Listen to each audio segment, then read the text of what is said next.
गांव में बरसों से लोग पंडित जी के कहे अनुसार पूजा पाठ, हवन और दान करते आए, लेकिन उनकी परेशानियां कभी कम नहीं हुई।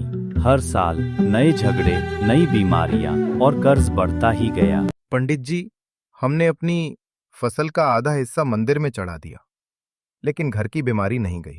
हमारी बेटी की शादी के लिए सोना चांदी दान किया, फिर भी रिश्ता टूट गया। बेटा, श्रद्धा रखो।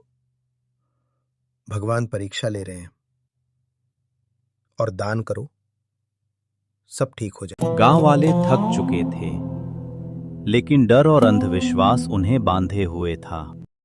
क्या भगवान वाकई नारियल और पैसे से खुश होते हैं? अगर ऐसा है तो गरीब आदमी कभी सुखी क्यों नहीं होता? अरुण, ज्यादा सवाल मत कर, यही परंपरा है। हमारे बुजुर्ग भी यही करते आए हैं। परंपरा अगर सही हो तो मानना ठीक है, लेकिन अगर परंपरा ही गलत हो। अरुण के सवालों ने माहौल में खामोशी भर दी। लोग एक दूसरे की तरफ देखने लगे। अरुण, मैं भी पहले तुम्हारी तरह परेशान था। मेरी माँ बीमार रहती थी, घर में हर समय झगड़े होते थे। पंडित जी ने कहा दान करो, मैंने किया, पर हालात और बिगड़ गए। तो फिर तुम्हारे घर का माहौल अचानक इतना शांत कैसे हो गया? क्योंकि हमने संत रामपाल जी महाराज से नाम दीक्षा ली, सच्चा ज्ञान मिला, तभी सब बदला। मोहन की आंखों में चमक थी। वो जानता था कि उसके अनुभव की सच्चाई अरुण को सोचने पर मजबूर करेगी।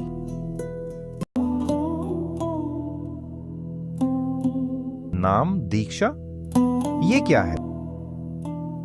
नाम दीक्षा मतलब सच्चा संत शास्त्रों के अनुसार मंत्र देता है, जो मनुष्य को सच्चे भक्ति मार्ग पर लगाता है। इसमें न तो पैसा लगता है, न चढ़ावा, बस नियम और सच्ची साधना।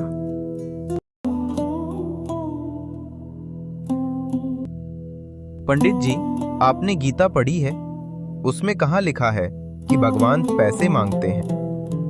बेटा, ये तो परंपरा है, हमारे बाप दादे से यही चला आ रहा है। गलत परंपरा को अंधविश्वास कहते हैं। भगवान को हमारी श्रद्धा चाहिए, पैसा नहीं। अब मैं अपनी जिंदगी यूं व्यर्थ नहीं करूंगा। गांव वाले आपस में फुसफुसाने लगे। कई लोग अरुण की बात से सहमत थे, लेकिन डर अभी भी दिल में था। अरुण, अगर सच जानना है तो सत्संग में चलो, वहां तुम्हें खुद उत्तर मिलेंगे। अरुण ने हामी भर दी और दोनों सत्संग सुनने चले गए। सत्संग में अरुण ने सुना, मनुष्य जन्म का उद्देश्य केवल परमात्मा को पाना है। फूल, नारियल, घंटी, चढ़ावा, ये सब शास्त्रों में नहीं लिखा।